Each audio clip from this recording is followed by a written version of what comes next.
राधे राधे, जय श्री कृष्ण। आप सभी को धनतेरस की बहुत बहुत शुभकामनाएं। भक्तों, कार्तिक मास के कृष्ण पक्ष की त्रयोदशी तिथि को धनतेरस का पर्व मनाया जाता है। इस तिथि को धन त्रयोदशी के नाम से भी जाना जाता है।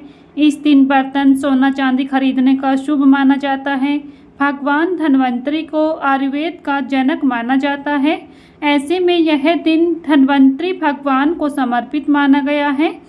इसी के साथ इस दिन यम दीपक जलाने का भी विधान है, जिसे दीपदान भी कहा जाता है।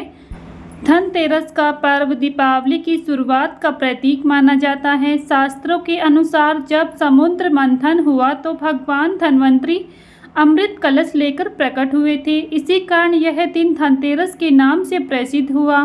भगवान धन्वंतरी को स्वास्थ्य और आयुर्वेद के देवता माना जाता है, इसलिए इस दिन उन्हें आरोग्य और दीर्घायु के लिए पूजा जाता है। साथ ही माता लक्ष्मी, कुबेर जी की पूजा आराधना की जाती है ताकि घर में सुख समृद्धि बनी रहे। स्वास्थ्य को सबसे बड़ा धन कहा गया है। भगवान धन्वंतरी को भगवान विष्णु का ही अंश माना जाता है, जिन्होंने मानव समाज के लिए चिकित्सा विज्ञान का ज्ञान दिया है। आज की इस वीडियो में आप सभी सुनेंगे धनतेरस की पावन व्रत कथा। आज की वीडियो आप सभी को पसंद आए तो प्लीज़ वीडियो को लाइक शेयर करें। चैनल पर अगर नए हैं तो चैनल को सब्सक्राइब कर लें, बेल आइकन को प्रेस कर लें, जिससे आप सभी को हिंदू धर्म से जुड़े सभी व्रत और त्यौहार की वीडियोस देखने को मिलेंगी। धनतेरस की जो पौराणिक कथा है वो ये है। एक बार यमराज ने अपने दूतों से पूछा कि क्या कभी मनुष्य के प्राण लेते समय उन्हें दया आई है। एक यमदूत ने बताया कि एक बार ऐसा हुआ है जब एक नवविवाहित अपने पति की मृत्यु पर विलाप कर रही थी, तब उसका हृदय द्रवित हो गया था। कथा के अनुसार एक दिन हंस नामक राजा शिकार पर गया था और रास्ते में भटक गया। भटकते भटकते दूसरे राज्य में चला गया। वहाँ के शासक हेमा ने पड़ोसी राजा का आदर सत्कार किया। उसी दिन राजा की पत्नी ने एक पुत्र को जन्म भी दिया। ज्योतिषियों ने बताया कि अगर इस बालक का विवाह होता है तो वह विवाह के 4 दिन बाद ही मर जाएगा। तब राजा ने अपने बेटे को यमुना तट पर एक गुफा में रखने का फैसला किया, ताकि वहाँ स्त्रियों की परछाई भी उस पर ना पड़ सके। लेकिन ऐसा हो ना सका। संयोगवश राजा हंस की बेटी वहां चली गई। ब्रह्मचारी के वहां मौजूद राजकुमार को देख उस पर मोहित हो गई। दोनों ने गंधर्व विवाह कर लिया और 4 दिन बाद ही राजकुमार की मृत्यु हो गई। तब यमदूत ने कहा कि उस नवविवाहिता का करुणा विलाप सुनकर हृदय पसीज गया था। तब यमदूतों ने पूछा कि कोई ऐसा उपाय है जिससे अकाल मृत्यु से बचा जा सके। तब यमराज ने कहा कि धनतेरस पर विधि विधान से पूजा अर्चना और दीपदान करने से अकाल मृत्यु नहीं होती है। इसलिए इस दिन यमराज, माता लक्ष्मी और भगवान धन्वंतरी की पूजा की जाती है। धनतेरस के दिन यम दीपक जलाया जाता है, जिसे यम दीपदान कहा जाता है। इस तरह से धनतेरस का पर्व केवल धन प्राप्ति का नहीं, बल्कि आरोग्य, आयु और समृद्धि की कामना का पर्व है। यह दिन हमें याद दिलाता है कि असली संपत्ति हमारा स्वास्थ्य है। इसलिए इस दिन की पूजा न केवल धार्मिक आस्था से जुड़ी हुई है, बल्कि जीवन के संतुलन से भी जुड़ी हुई है। एक और दूसरी कथा के अनुसार कहा जाता है कि एक समय भगवान विष्णु मृत्युलोक में विचरण करने के लिए आ रहे थे। तब लक्ष्मी जी ने भी उनसे साथ चलने का आग्रह किया। तब विष्णु जी ने कहा कि यदि मैं तो बात कहूँ, तुम अगर वैसा ही मानो तो फिर चलो। तब लक्ष्मी जी उनकी बात मान गई और भगवान विष्णु के साथ भूमंडल पर आ गई।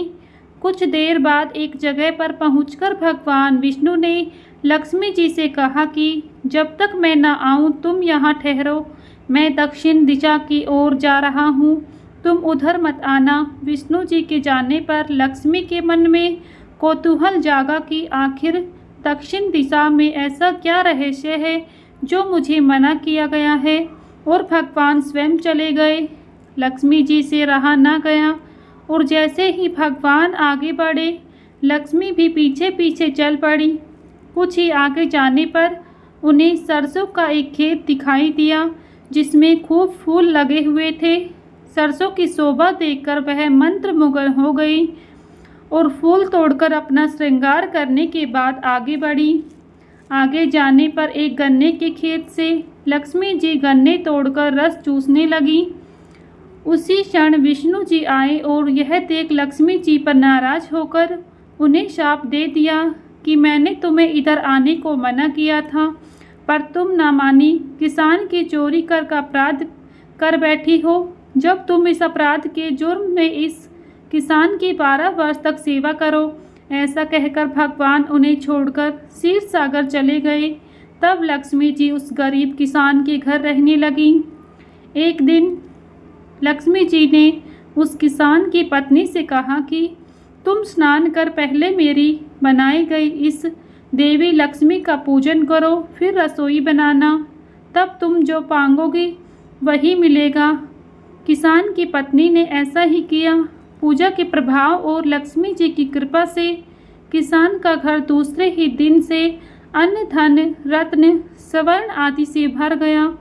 लक्ष्मी ने किसान को धन धान्य से पूर्ण कर दिया। किसान के 12 वर्ष बड़े आनंद से कट गए। फिर 12 वर्ष के बाद लक्ष्मी जी जाने के लिए तैयार हुई। विष्णु जी लक्ष्मी जी को लेने आए तो किसान ने उन्हें भेजने से इनकार कर दिया। तब भगवान विष्णु ने किसान से कहा कि इन्हें कौन जाने देता है, यह तो चंचला हैं, कहीं नहीं ठहरती, इनको बड़े बड़े नहीं रोक सके। इनको मेरा शाप था, इसलिए 12 वर्ष से तुम्हारी सेवा कर रही थी। तुम्हारी 12 वर्ष सेवा का समय पूरा हो चुका है। किसान हठपूर्वक बोला कि नहीं, अब मैं लक्ष्मी जी को नहीं जाने दूंगा। तब लक्ष्मी जी ने कहा कि हे किसान, तुम मुझे रोकना चाहते हो तो जो मैं कहूँ वैसा करो। कल तेरस है, तुम कल घर को लीप पोत कर स्वच्छ करना, रात्रि में घी का दीपक जलाकर रखना, सायकाल में मेरा पूजन करना और एक तांबे के कलश में रुपए भरकर मेरे लिए रखना। मैं उस कलश में निवास करूँगी, किंतु पूजा के समय मैं तुम्हें दिखाई नहीं दूँगी। एक दिन की पूजा से वर्ष भर मैं तुम्हारे घर से नहीं जाऊंगी। यह कहकर वह दीपकों के प्रकाश के साथ 10 दिशाओं में फैल गईं।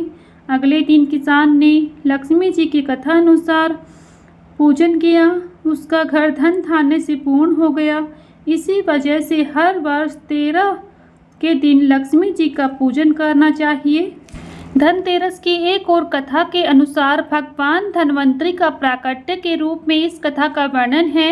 विष्णु पुराण और भागवत पुराण के अनुसार एक बार देवताओं और असुरों के बीच अमृत प्राप्ति की होड़ मची।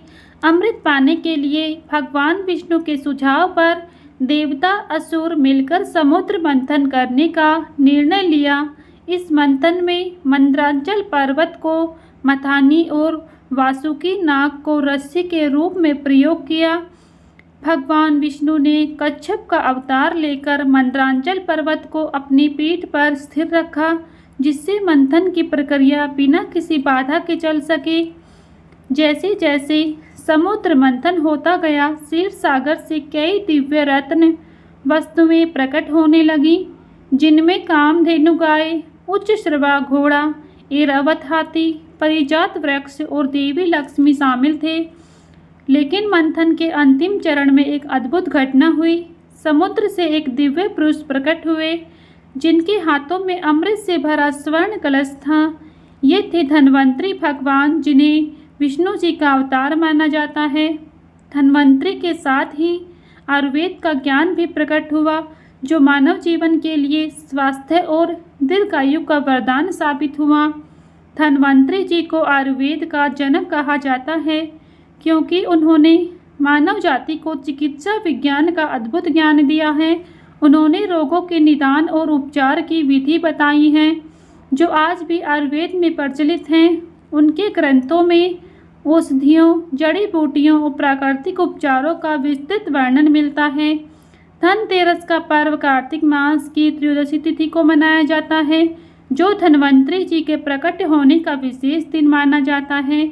इस दिन लोग धन्वंतरी भगवान जी की पूजा करते हैं और उनके आशीर्वाद से स्वास्थ्य, धन समृद्धि की कामना करते हैं। मान्यता है कि धनतेरस के दिन खरीदारी करने से भी घर में सुख समृद्धि आती है, धन्वंतरी भगवान जी की कृपा प्राप्त होती है। यहीं पर धनतेरस की ये कथाएं संपन्न होती हैं। अगर आप सभी को आज की ये कथाएं अच्छी लगी हैं तो प्लीज़ वीडियो को लाइक शेयर करें। चैनल पर अगर नए हैं तो चैनल को सब्सक्राइब कर लें, बेल आइकन को प्रेस कर लें, जिससे आप सभी को हिंदू धर्म से जुड़े सभी व्रत और त्योहारों की वीडियोस देखने को मिलेंगी। मिलती हूँ नेक्स्ट वीडियो में, तब तक के लिए सभी को राधे राधे, जय श्री कृष्णा।